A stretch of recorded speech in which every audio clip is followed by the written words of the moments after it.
আসসালামু আলাইকুম বন্ধুরা, দেখুন কুরিয়ার সার্ভিস থেকে আমরা একটি পার্সেল নিয়ে এসেছি, যা এক কথায় ওর ভিতরে অ্যাম্পলিফায়ার আছে।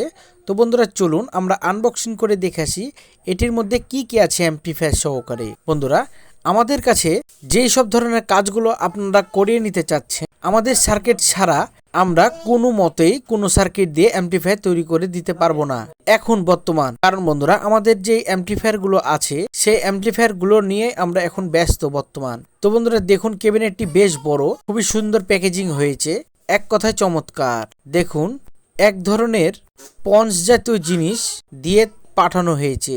তো বন্ধুরা, প্যাকেটিংটি করতে হলেও অনেক টাকা খরচ হয়েছে, দেখে বোঝা মুশকিল, কিন্তু ভিতরে খুলতে গেলে অনেক কিছু বের হয়ে আসছে।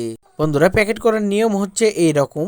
প্যাকেট যদি ভালো করে না করেন তাহলে সুন্দরবন কুরিয়ার সার্ভিসের যে এখন অবস্থা, যেভাবে করে সার্ভিস দেয় একবারে ভেঙে চুরে শেষ করে দেয়, সেভাবে করে অ্যাম্পলিফায়ারটিও চলে আসতে পারতো। এই জন্য বন্ধুরা, কোনো প্যাকেজিং করতে হলে খুবই সুন্দরভাবে প্যাকেজিংটি করবেন, তাহলে আর কিছু হবে না। আমাদের সামনে একটি অ্যাম্পলিফায়ারের ক্যাবিনেট দেখতে পেলেন, বিশাল বড়। তো এই ক্যাবিনেটটি এখন আমরা খুলে ফেলবো। এটির মধ্যে কি কি আছে চলুন দেখে আসি। বন্ধুরা দেখুন, অ্যাম্পলিফায়ারটি আমাদের খোলা হয়ে গেছে, উপরের ঢাকনাটি। এখন আমরা ঢাকনাটি সরিয়ে দেখব কি কি আছে। দেখুন বন্ধুরা, ঢাকনাটির ভিতরে চারিদিক দিয়ে এত সুন্দরভাবে নাটগুলো দেওয়া আছে যে ঢাকনাটি খুলতে একটু সময় লেগে গেল। ঢাকনাটি খোলার পরে আমি অবাক, ঢাকনার ভিতরে একটি অ্যাম্পলিফায়ার আছে যা আমাদের শকওয়েভ দ্বারা পরিচালিত অ্যাম্পলিফায়ার। আমাদের এই সার্কিটগুলো অনেক আগের, বিভিন্ন প্রকারের।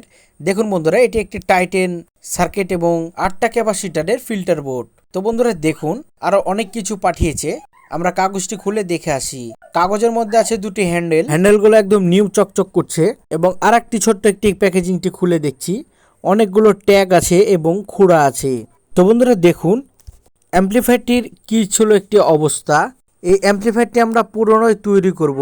এই তৈরি করার ভিডিওগুলো আপনারা অবশ্যই অল অ্যাবাউট অ্যাম্পলিফায়ার পেজের মধ্যে পেয়ে যাবেন। এবং আমাদের পেজটিতে যদি নতুন হয়ে থাকেন অবশ্যই ফলো দিয়ে পাশে থাকবেন। বন্ধুরা দেখুন, ট্রান্সফরমারটি খুলে ফেললাম, মানে তুলে ফেললাম। এবং আমাদের প্রো অডিও 600 যে সার্কিটটি আছে, দুপাশে দুইটি সার্কিট দিয়ে এটি অ্যাসেম্বল করা ছিল। অ্যাম্পলিফায়ারটির কিছুই বলে হয়নি, পুড়েও যায়নি আমাদেরকে বলল। কিন্তু তবে বন্ধুরা, কোনো মিথ্যা কথা বললে অবশ্যই আমাদের কাছে তারা ধরা খেয়ে যাবে। আমরা যেহেতু অ্যাম্পলিফায়ার তৈরি করবো আবার পুনরায়, তখন দেখবো যে অ্যাম্পলিফায়ারটি কি সমস্যা হয়েছে। তো বন্ধুরা, আজ এই পর্যন্তই। সবাই ভালো থাকবেন, সুস্থ থাকবেন। আল্লাহ হাফেজ।